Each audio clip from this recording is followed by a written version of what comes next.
En esta ocasión tenemos un gigante relato del maestro Gabriel García Márquez, publicado en 1968, un año después de su gran novela 100 años de soledad, que muchos conocemos. En una Colombia que se encontraba recuperándose de un terremoto que afectó a gran parte de la población. Un cadáver de dimensiones prominentes va a dar a una pequeña isla. Márquez nos describe con bien lograda naturalidad la evolución que el muerto provocó en hasta el más irritado de los habitantes. El ahogado más hermoso del mundo nos da esperanza, pero sobre todo, empatía.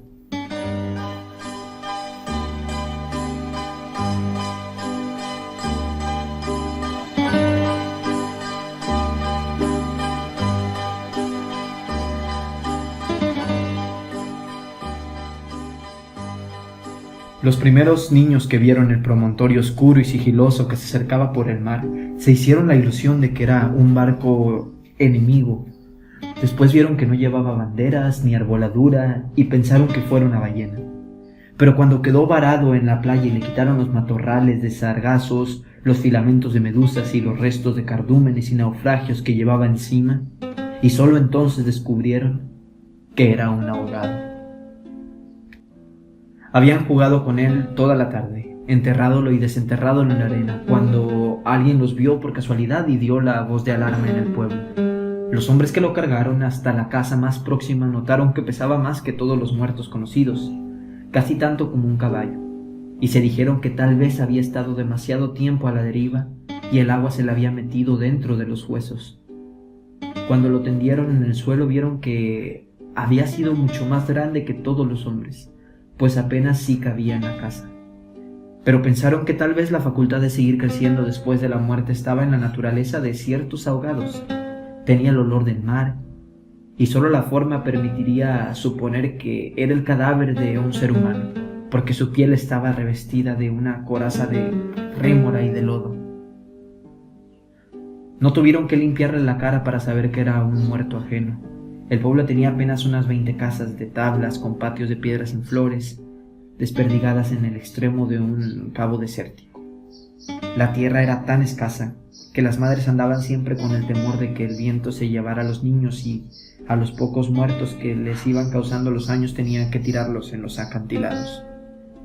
Pero el mar era manso y pródigo, y todos los hombres cabían en 7 botes, así que cuando encontraron al ahogado, les bastó con mirarse los unos a los otros para darse cuenta de que estaban completos.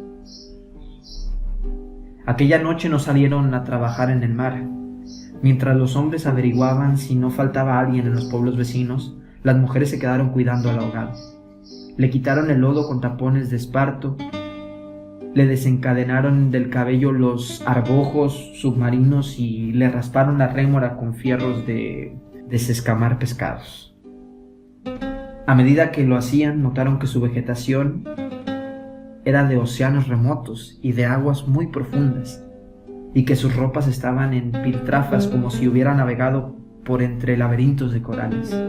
Notaron también que sobrellevaba la muerte con altivez, pues no tenía el semblante solitario de los otros ahogados del mar, ni tampoco la catadura sórdida y menesteroso de los ahogados fluviales. Pero solamente cuando acabaron de limpiarlo tuvieron conciencia de la clase de hombre que era, y entonces se quedaron sin aliento. No solo era el más alto, el más fuerte, el más viril y el mejor armado que habían visto jamás, sino que todavía, cuando lo estaban viendo, no les cabía en la imaginación. No encontraron en el pueblo una cama bastante grande para tenderlo ni una mesa bastante sólida para velarlo.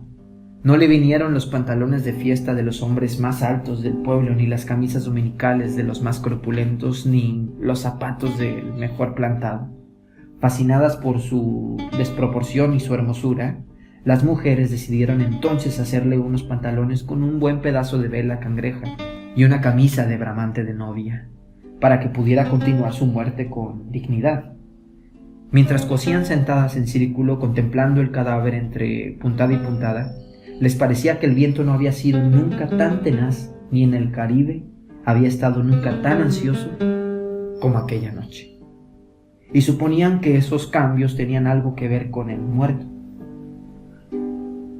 Pensaban que si aquel hombre magnífico hubiera vivido en el pueblo, su casa habría tenido las puertas más anchas, el techo más alto, el piso más firme, y el bastidor de su cama habría sido de cuadernas maestras con pernos de hierro, y su mujer habría sido la más feliz.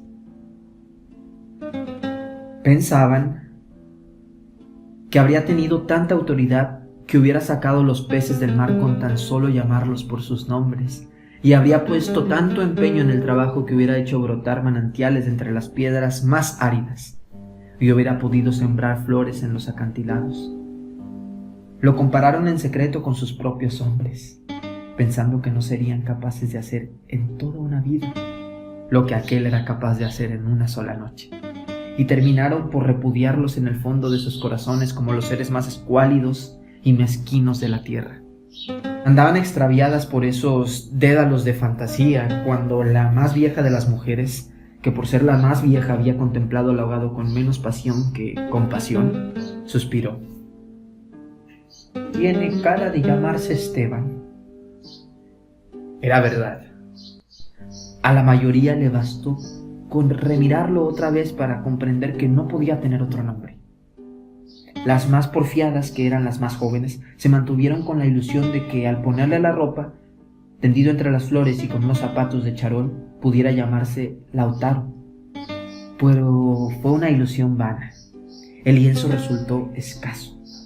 Los pantalones mal cortados y peor cosidos le quedaron estrechos y las fuerzas ocultas de su corazón hacían saltar los botones de la camisa. Después de la medianoche se adelgazaron los silbidos de viento y el mar cayó en el sopor del miércoles. El silencio acabó con las últimas dudas. Era Esteban. Las mujeres que lo habían visto, las que lo habían peinado, las que le habían cortado las uñas y raspado la barba, no pudieron reprimir un estremecimiento de compasión cuando tuvieron que resignarse a dejarlo tirado por los suelos.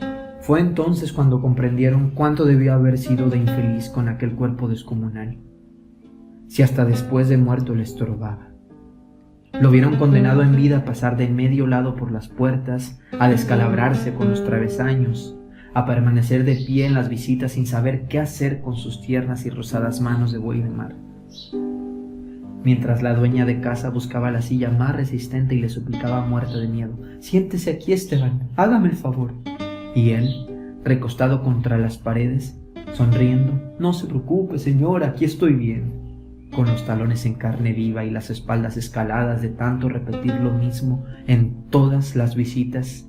«No se preocupe, señora, así estoy bien», solo para no pasar por la vergüenza de desbaratar la silla, y acaso sin haber sabido nunca que quienes le decían «No te vayas, Esteban, espérate siquiera hasta que hiervan el café», eran los mismos que después susurraban: «Ya se fue el bobo grande, qué bueno, ya se fue el tonto hermoso». Esto pensaban las mujeres frente al cadáver un poco antes del amanecer. Más tarde, cuando le taparon la cara con un pañuelo para que no les molestara la luz, lo vieron tan muerto para siempre, tan indefenso, tan parecido a sus hombres, que se les abrieron las primeras grietas de lágrima en el corazón. Fue una de las más jóvenes la que empezó a sollozar. Las otras, asentándose entre sí, pasaron de los suspiros a los lamentos, y mientras más sollozaban, más deseo sentían de llorar, porque el ahogado se les iba volviendo cada vez más Esteban, hasta que lo lloraron tanto que fue el hombre más desvalido de la tierra, el más manso y el más servicial, el pobre Esteban. Así que cuando los hombres volvieron con la noticia de que el ahogado no era tampoco de los pueblos vecinos, ellas sintieron un vacío de júbilo entre las lágrimas. «Bendito sea Dios», suspiraron, «es nuestro». Los hombres creyeron que aquellos aspavientos no eran más que frivolidades de mujer. Cansados de las torturosas averiguaciones de la noche, lo único que querían era quitarse de una vez el estorbo del intruso antes de que prendiera el sol bravo de aquel día árido y sin viento. Improvisaron unas angarillas con restos de trinquetes y botavaras, y las amarraron con carlingas de altura para que resistieran el peso del cuerpo hasta los acantilados. Quisieron encadenarle a los tobillos un ancla de buque mercante para que fondeara sin tropiezos en los mares más profundos donde los peces son ciegos y los buzos se mueren de nostalgia. De manera que las malas corrientes no fueran a devolverlo a la orilla, como había sucedido ya con otros cuerpos antes. Pero mientras más se apresuraban, más cosas se le ocurrían a las mujeres para perder el tiempo. Andaban como gallinas asustadas picoteando amuletos de mar en los arcones, unas estorbando aquí porque querían ponerle al ahogado los escapularios del buen viento, otras estorbando allá para abrocharse una pulsera de orientación. Y al cabo de tanto: «Quítate de ahí, mujer, ponte donde no estorbes. Mira que casi me haces caer sobre el difunto». A los hombres se les subieron al hígado las suspicacias y empezaron a rezongar que con qué objeto tanta ferretería de alta mayor para un forastero, y por muchos estoperoles y calderetas que llevara encima se lo iban a masticar los tiburones. Pero ellas seguían tripotando sus reliquias de pacotilla, llevando y trayendo, tropezando, mientras se les iba en suspiros lo que no se les iba en lágrimas. Así que los hombres terminaron por despotricar que de cuándo acá semejante alboroto por un muerto al garate.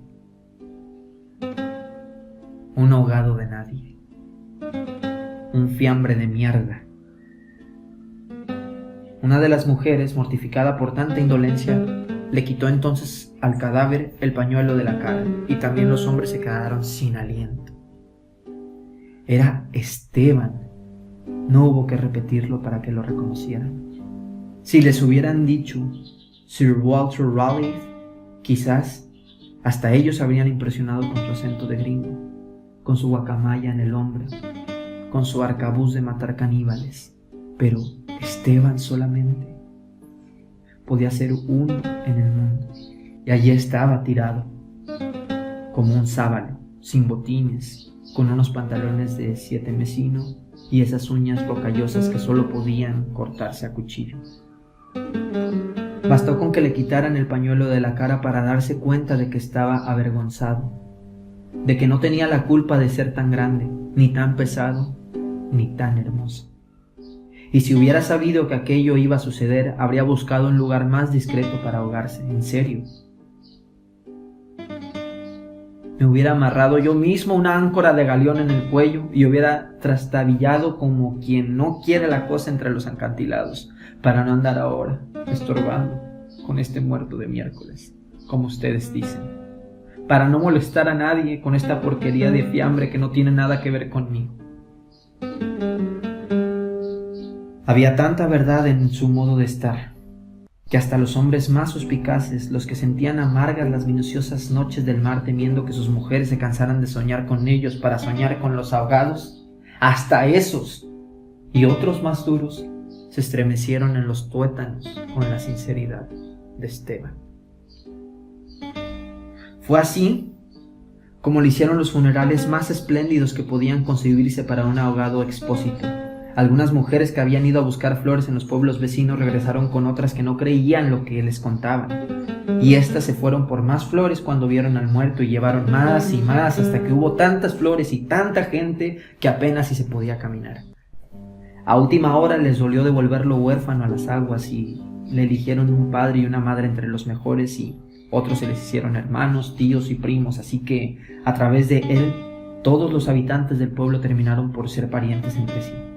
Algunos marineros que oyeron el llanto a la distancia perdieron la certeza del rumbo y se supo de uno que se hizo amarrar al palo mayor, recordando antiguas fábulas de sirenas, mientras se disputaban el privilegio de llevarlo en hombros por la pendiente escaparada de los acantilados.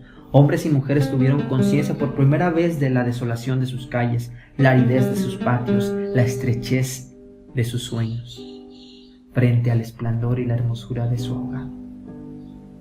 Lo soltaron sin ancla para que volviera si quería y cuando lo quisiera.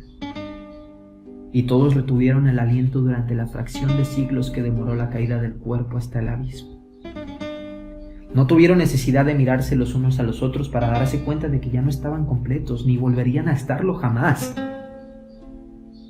Pero también sabían que todo sería diferente desde entonces, que que sus casas iban a tener a las puertas más anchas, los techos más altos y los pisos más firmes, para que el recuerdo de Esteban pudiera andar por todas partes sin tropezar con los travesaños, y que nadie se atreviera a susurrar en el futuro: ya murió el bobo grande, qué lástima, ya murió el tonto hermoso, porque ellos iban a pintar las fachadas de colores alegres para eternizar la memoria de Esteban, y se iban a romper el espinazo excavando manantiales en las piedras y sembrando flores en los acantilados, para que los amaneceres de los años venturosos, los pasajeros de los grandes barcos despertaran sofocados por un olor de jardines en alta mar, y el capitán tuviera que bajar de su alcázar con su uniforme de gala, con su astrolabio, su estrella polar y su ristra de medallas de guerra, y señalando el promontorio de rosas en el horizonte del Caribe, dijera en 14 idiomas: miren allá, donde el viento es ahora tan manso que se queda a dormir debajo de las camas, allá, donde el sol brilla tanto que no saben hacia dónde girar los girasoles. Sí, allá es el pueblo de Esteban.